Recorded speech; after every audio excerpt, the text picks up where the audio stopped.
Bien, vamos a hacer un recorderis de lo que vimos en la clase de ayer con la introducción, ¿no? Bueno, vamos a compartir pantalla. Voy a compartir pantalla para que ustedes puedan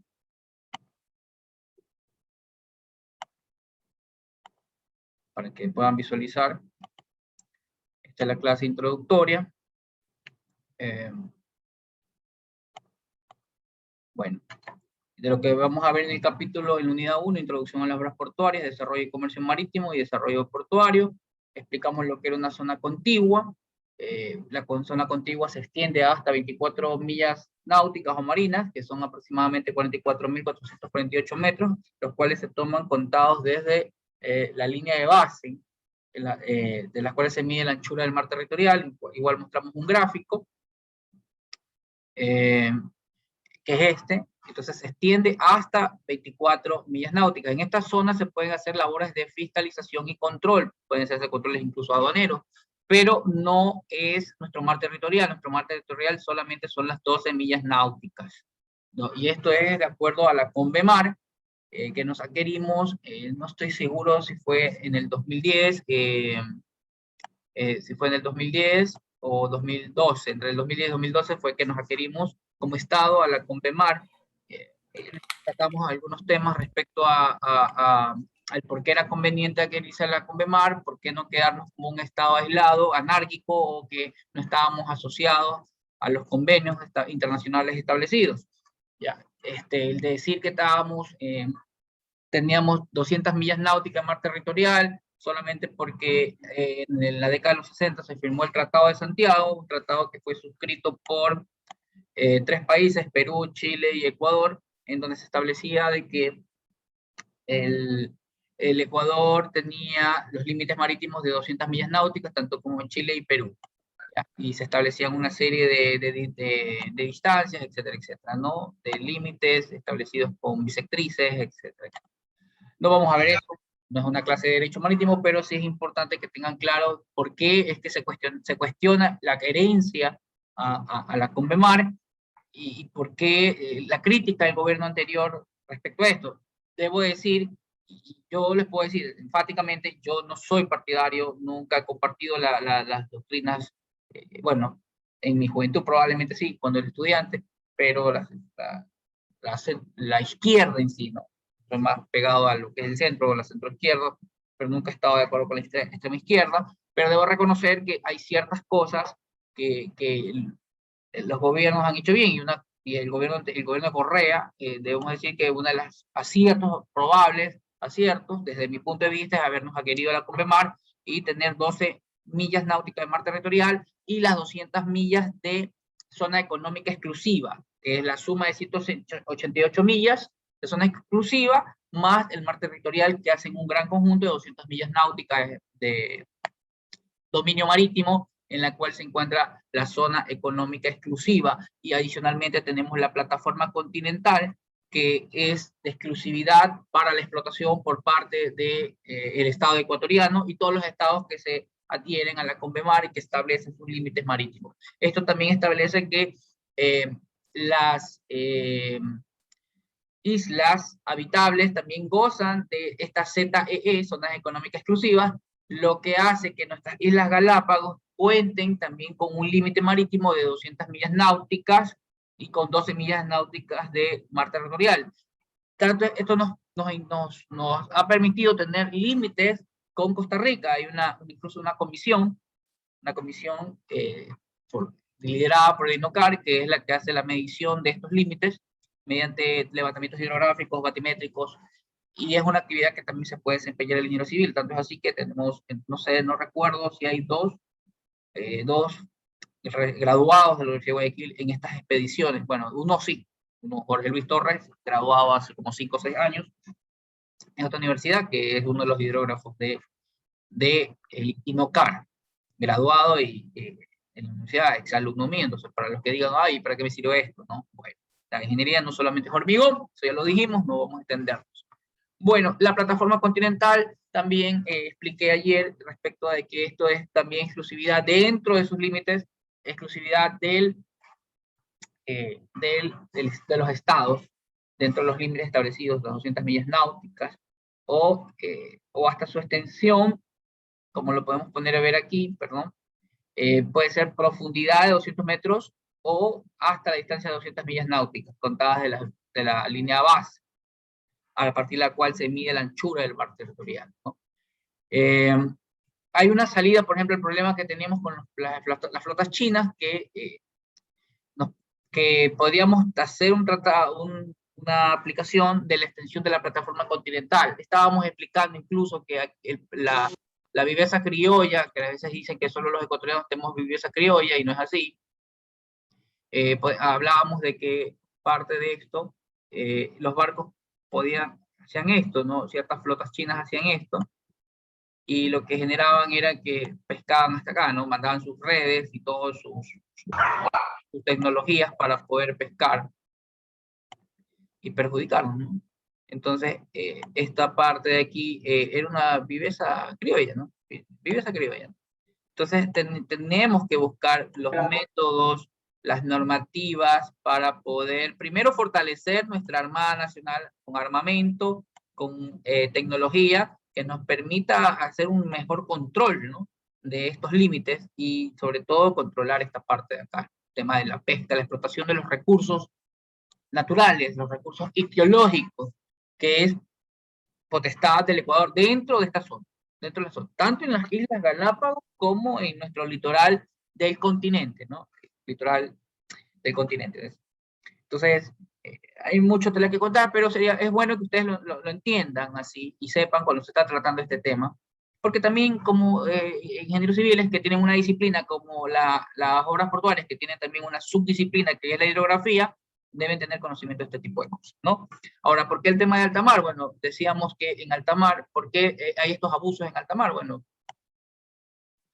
decíamos que, avancemos, que, por ejemplo, ¿qué pasa en alta mar? El tema en alta mar es que este espacio de agua está abierto a todas las naciones y ningún Estado podrá pretender legítimamente someter a cualquier parte de él o a su soberanía. O sea, no podemos, o sea, ningún Estado puede decir, pasado las 200 millas náuticas, 1 milímetro de agua más, decir, esto es mío, y esto de aquí también me corresponde, y no, nadie tiene derecho a esto.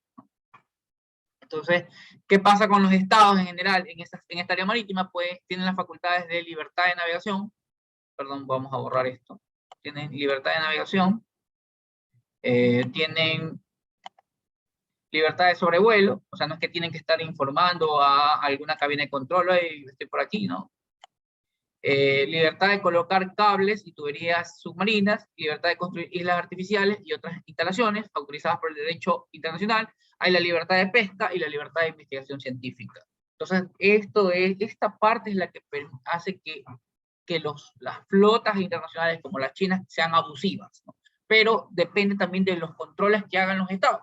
También, como nosotros debemos fortalecer nuestros controles, ¿no? Generar infraestructura, instalar tecnología que permita llevar un mayor control de estas actividades. Pero bueno, hablamos también de la clase anterior, hablamos de lo que son las aguas interiores, donde están comprendidas entre las costas y las líneas de base, a partir de las cuales se mide el mar territorial, que incluyen bahías, incluyen golfos, deltas. Hablamos de lo que era un delta por su forma tipo triangular que se genera. Hablamos del Golfo de Guayaquil, que adicionalmente es el Golfo, y es un delta formado por varios cuerpos de agua, pero los más importantes son el estero salado, el estuario, y el río Guayas, ¿no? Estos dos grandes cuerpos de agua conforman el Golfo de Guayaquil y a su vez el delta Guayas, ¿ya? Las lagunas, estuarios, forman parte de estas aguas internas y hacen una comunicación permanente e intermitente con el mar, y en estas aguas donde se construyen o son factibles construir marinas turísticas, terminales turísticas o terminales marítimas portuarias.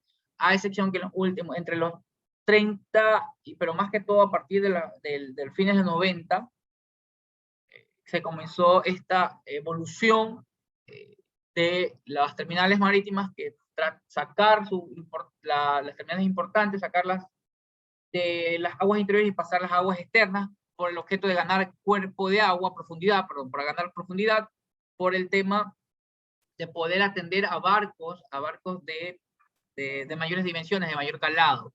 Aguas exteriores tienen mayores profundidades, ¿no? Bueno, a pesar que hay cuerpos de aguas interiores que gozan de buenas profundidades. Por el caso de Posorja, hablamos de 60 metros de profundidad en ciertas áreas, que incluso se llamaba la poza, que se caía algo y se hundía, no hallaba la profundidad, ¿no? Bueno, hablamos de los conceptos de playa, lo que es puerto, se lo pueden leer, porque vamos a profundizar lo que es puerto en otras clases. Y bueno, hablábamos de las partes de un barco. Las partes de un barco, estamos hablando de la eslora, la longitud tomada desde la parte superior, el extremo superior y el extremo inferior, que hablábamos de para que tengan claro un idioma, hablar un idioma castizo, la longitud total del barco, ¿no? La longitud total del barco, esa sería la eslora, y aquí lo pueden ver en la gráfica. Tenemos la manga que es el ancho mayor del barco, para que se entienda en el idioma castizo, y tenemos el puntal, la distancia vertical medidas desde la quilla hasta la línea superior del barco, ¿no? La superficie que se le llama en idioma marítimo, ¿no?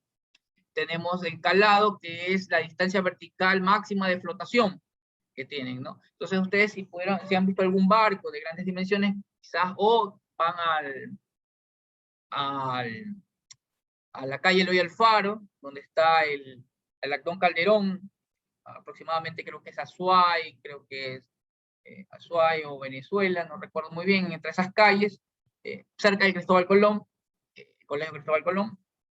Ustedes pueden ver que este barco, o sea, pueden encontrarse que tiene una regla en un costado del mismo, y ahí ustedes pueden ver 1 metro, 2 metros, 3 metros, hasta que llega el tope, ¿no? Donde esa significa que esa es la línea máxima de flotación. Es la parte que puede sumergirse en su totalidad, ¿no? El resto no. Entonces, cuando hablamos de máximo calado, es que con toda la carga, es lo máximo que puede hundirse ese barco. Bien, entonces, esas 3 dimensiones para nosotros, como ustedes como estudiantes y nosotros como ingenieros dedicados a esta área, son las dimensiones más importantes para el diseño de la infraestructura portuaria. Indicamos que nuestro principal cliente en nuestros diseños es el buque de diseño. En base al buque, usted va a diseñar toda su infraestructura, tanto en cuerpo de flotación como en la parte terrestre. Ya, sea también para rompeolas también, o también sea para canales de navegación o terminales marítimas que pueden ser comerciales, turísticas, militares, ¿ok? O de actividad deportiva. Bien, tenemos otras partes del barco, como pueden ver en la imagen, la proa, ¿no? La parte superior del barco, la popa, la parte posterior, la banda de estribor, lado derecho, y la banda de babor. Ahora, no se dice banda derecha del barco o banda izquierda del barco por el tema de evitar confusiones en la navegación. Generalmente cuando vienen 2 barcos en sentido contrario, se están cruzando, no va a decir, ¿por qué banda está? Cuando está comunicándose, ¿no? Voy por derecha y otro, ¿cuál es mi derecha? Entonces, voy a cruzar por la banda de babor a tantos grados, o por la banda de estribor. Entonces, esto genera ya un idioma universal. En temas de marítima, se habla de un solo idioma, es estandarizado, ¿no? Hablamos también de manga, calado. Hay otras distancias, otras condiciones, como la eslora entre perpendiculares, que es la eslora en la parte que no tiene variación en dimensiones, la parte recta, ¿no? Recuerden que el barco no es toda una línea recta, sino que también tiene sus áreas curviadas, ¿no? Y también tenemos la eslora de flotación, que es la parte de la eslora del barco que puede estar sumergida. Bien, aquí están las imágenes que pueden visualizar. Esto es rápido porque estamos recuperando, ¿no? Entonces, no se preocupen, esto aquí no va a durar más allá de unos 5 minutos o 10 minutos más, pero a veces me extiendo, ¿no? Bien, hablemos de los componentes del puerto. Un ratito, ¿sí? Me regalan 1 minuto. Voy a mutar.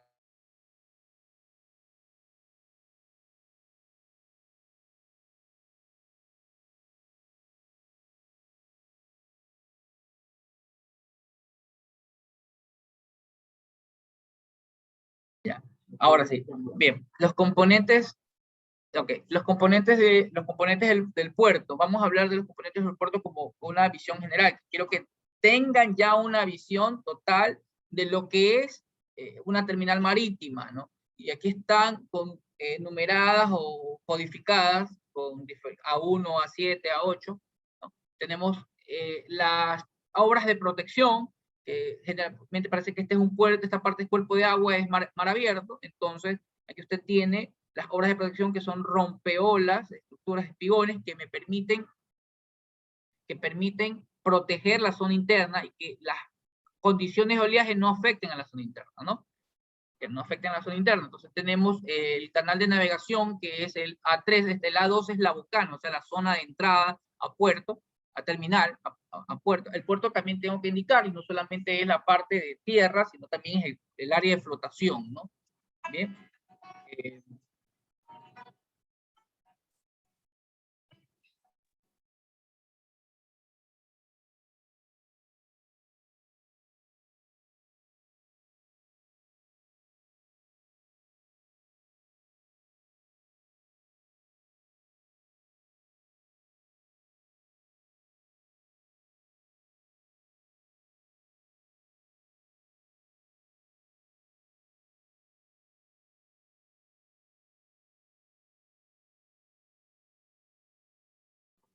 Bueno,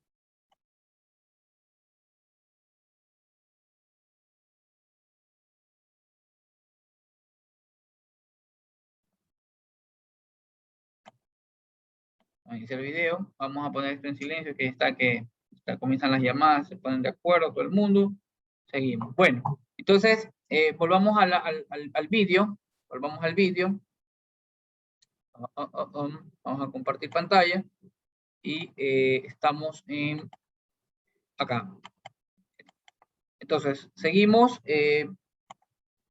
Aquí tenemos el canal de navegación, que es el A3, ¿no? Que forma parte del puerto. El puerto no solamente es el área de tierra, como les dije, sino también la zona de navegación, las zonas de flotaciones, que vamos a explicarlas detalladamente aquí. Ahora, el canal de navegación corresponde a estas líneas a una distancia de fondo, lo que usted ve aquí, la distancia de fondo. Entonces, si queremos hacer un cortecito para verla en corte,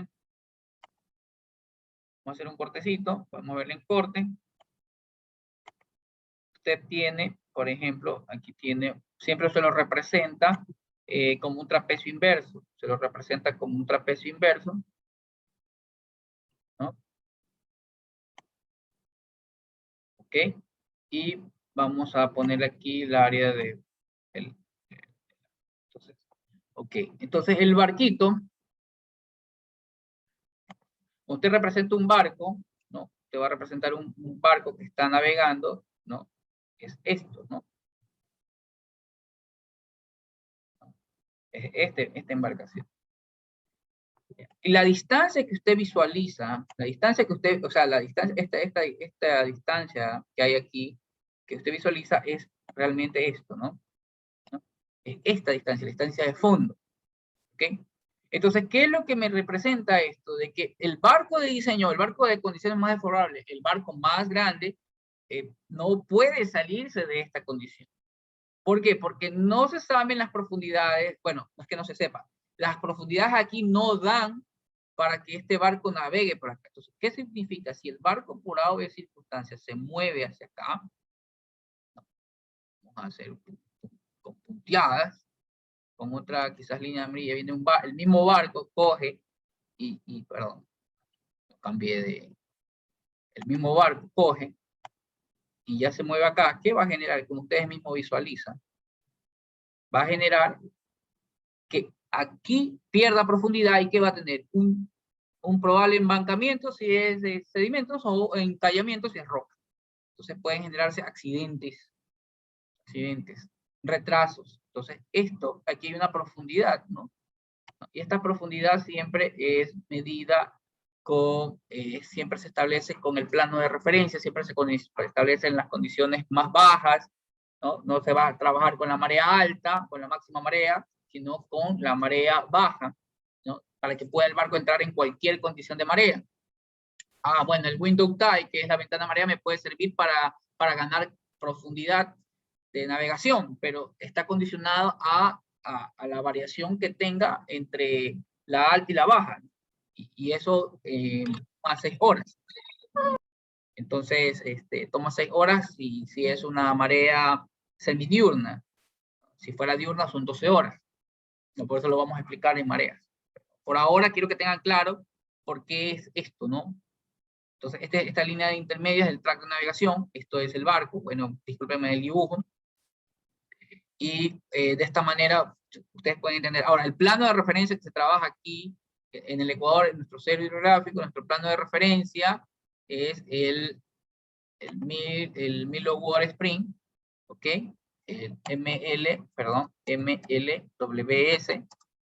o nivel promedio de baja mar de Sicilia, es mi plano de referencia. Así como en tierra, para las mediciones topográficas, el plano de referencia es el MLS, o el nivel medio del mar. En agua, nuestro plano de referencia es el Milo Water Spring, ¿no? Entonces, esto es importante que tengan claro desde que empieza su clase de obras portuarias, que tengan claro de qué se trata todo esto, ¿no? ¿Ya? Bien, esta distancia es la distancia, se dice el ancho del canal es tanto. Cuando habla del ancho del canal no es este de acá arriba, sino el de fondo, ¿no? O sea, este es la profundidad náutica, entonces que este es un indicador que me va a permitir a qué barco puede ingresar o cuánto es el calado máximo que puede tener, ¿no? Y consideremos también otra distancia que es importante que tengan en cuenta, que es la distancia que tiene que haber máxima, perdón, entre la quilla y el fondo, ¿no? La distancia mínima que debe haber entre la quilla y el fondo, la distancia vertical, que si es roca, debe ser 1 metro 20 entre la quilla y el fondo. Si es arena, entre 0,50 y 0,60 metros, y si es arcilla, puede llegar a arcilla limosa, puede llegar entre 0,20 y 0,30 centímetros entre la quilla y el fondo. Aunque en algunas ocasiones, incluso en arcillas limosa, en arcillas pueden navegar embarcaciones casi que raspando el fondo. ¿Ya? Muy bien. Tenemos también el A4, que es el antepuerto fondeadero, antepuertos que son para áreas de fondeadero, para cuando, por ejemplo, está saturado, están llenas las zonas de atraque, entonces los barcos pueden hacer un fondeadero, pueden fondear hasta que le digan hay disponibilidad de muelle y el barco ya pueda atracar. ¿Ok? Las 5 son las dársenas de ciaboga o dársena de giro, que es la que me permite hacer la maniobra de giro del barco. Hay una recetita, luego veremos más adelante al final del segundo parcial, casi que finalizando, para diseño de canales, cómo realmente se diseña o cómo se grafica o cuáles son las dimensiones de una dársena de ciaboga. Sin embargo, hay una pequeña receta que dice que la dársena de ciaboga debe tener mínimo 1.5 veces de la eslora de diámetro. O sea, el diámetro de esa dársena ciaboga debe tener 1.5 veces la eslora. Si tengo un barco de 300 metros, el diámetro de esa dársena ciaboga debe ser ¿de cuánto?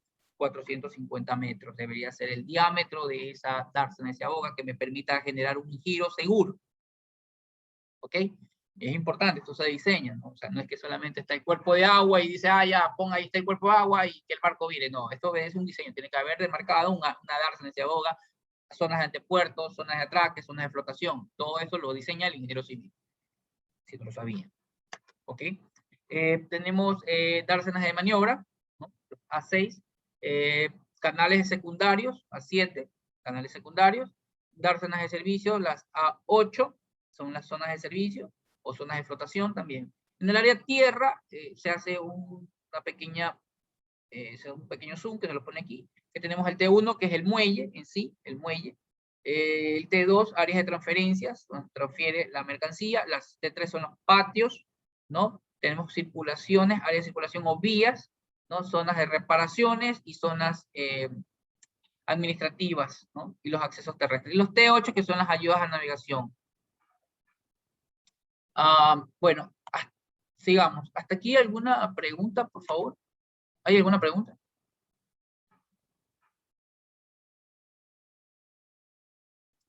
¿No? Ingeniero, tengo una consulta rápida. Lo de babor y estribor, es que me con una duda. Ya digamos, pero mi plano de referencia tiene que ser que la cola o la punta del barco para ver dónde estoy en estribor o babor.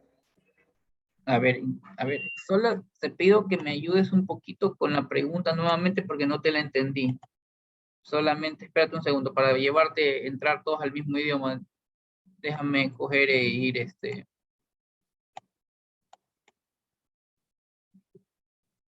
perdón. Acá. ¿Cuál es tu duda? Ingeniero, hay en estribor y babor. Ya, a ver, Ya, ubícate espacialmente en el, en el barco, espacialmente. Hazte una idea espacial. Estás parado en la línea de superficie, o sea, acá. Estás parado. Tu lado derecho, va a ser estribor. Tu lado izquierdo va a ser babor. ¿Ok?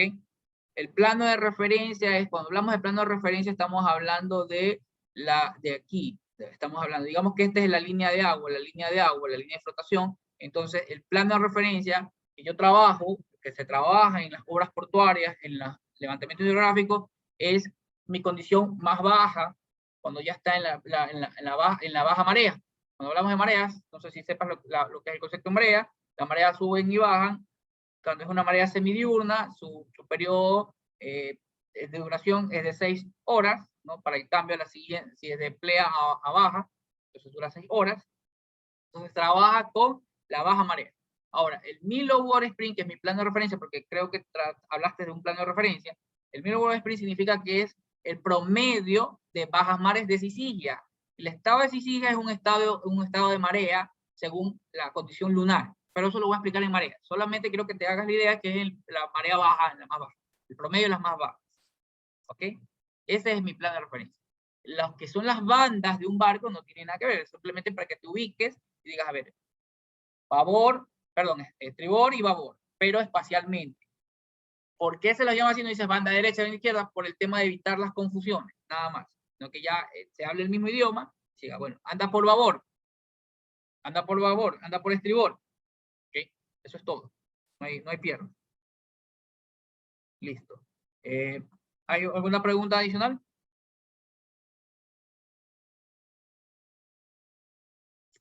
Ok, listo. Entonces,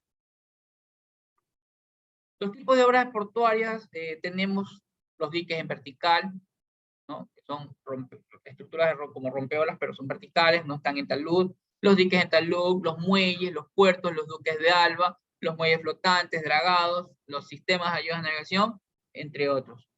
Las estructuras verticales pueden ser diques verticales, diques mixtos o espaldones, ya lo vamos a ver gráficamente. Este es un paneo de lo que son obras portuarias, una clase rápida. Aquí hay una forma del dique vertical, constituidos por paredes verticales de hormigón, formadas en general por cajones, bloques o pantallas, generalmente están cimentadas sobre una banqueta. Sobre una banqueta, la banqueta que está acá, ¿no? Una banqueta de escollera, o de un cierto espesor. A veces están hincadas, o sea, sobre pilotes, estas estructuras. El dique mixto consiste en un cajón vertical, estructura mixta, formado por bloques apilados. Estos también reposan, en este caso, sobre un macizo de escollera. La característica principal es que el oleaje rompe contra la pared vertical, o sea, con esta parte, que es vertical, esta línea vertical. ¿Okay? Aquí están los espaldones, ¿no? Tienen diversas finalidades. Estoy por terminar. Vamos a cerrar. Ya me están advirtiendo. Cerremos. Los diques en talud. ¿Por qué se dice en talud? Porque trabajan por gravedad, ¿no? Va con el camión. Un segundo, vamos a compartir nuevamente pantalla. Perdón. Aquí están los diques en talud. El dique en talud es de estas características. Entonces, trabaja por gravedad. Usted va a la volqueta, va regando el material y esto y así se va construyendo el rompeolas. Estos son los muelles, construcción de muelles en cajón. El muelle en pantalla, ahí por ahí creo que ando yo, por ahí, una fotito. Estos los muelles sobre pilotes, ¿no? Estos son los puertos ya en general, ¿no? Puertos, que comprende todo, la terminal, el patio de contenedores, el área de flotación, etcétera, etcétera. El Duque de Alba, como pueden ver aquí, este es un Duque de Alba, un Dolphin, también conocido como Dolphin. Los muelles flotantes, otra foto mía, me encanta el celeste, azul es el color. Estos son los muelles flotantes. Tenemos los dragados, y tenemos los sistemas de ayuda a navegación, que son las boyas, los faros, las balizas y las enfiladas. Aquí hay un ejemplo de una boya, ¿no?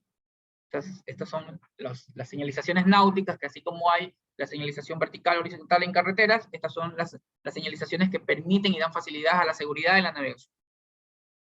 También hay otro tipo de obras, como las esclusas, ¿ya? ¿Ok? Bien, esto es todo por hoy. ¿Alguna pregunta?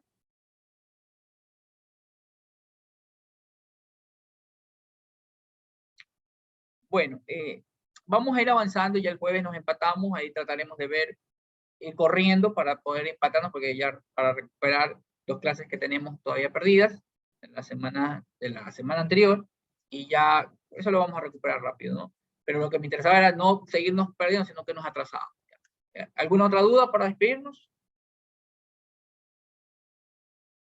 ¿Alguna? Ninguna, ingeniero. Ya. Muchas gracias, Daniela, por esta coordinación. No sé, era Daniela y alguien más. ¿Quién era la otra señorita que tenía que ayudarnos? Campos, ingeniero. Ya. Buen día. Muchas gracias, sobre todo a Daniela, porque es la que estaba en contacto conmigo, pero asumo que Shirley también nos está ayudando. Muchas gracias a las dos. Sin ustedes no hubiéramos podido solucionar este problema que tuvimos, ¿no? La voluntad mía era dar la clase ayer, pero ustedes vieron, traté de hacerlo y miren todo este problema. Pero bueno, ya se solucionó y vamos a tratar de seguir corrigiendo en este tema. Muchas gracias a todos ustedes, nos estamos viendo el jueves.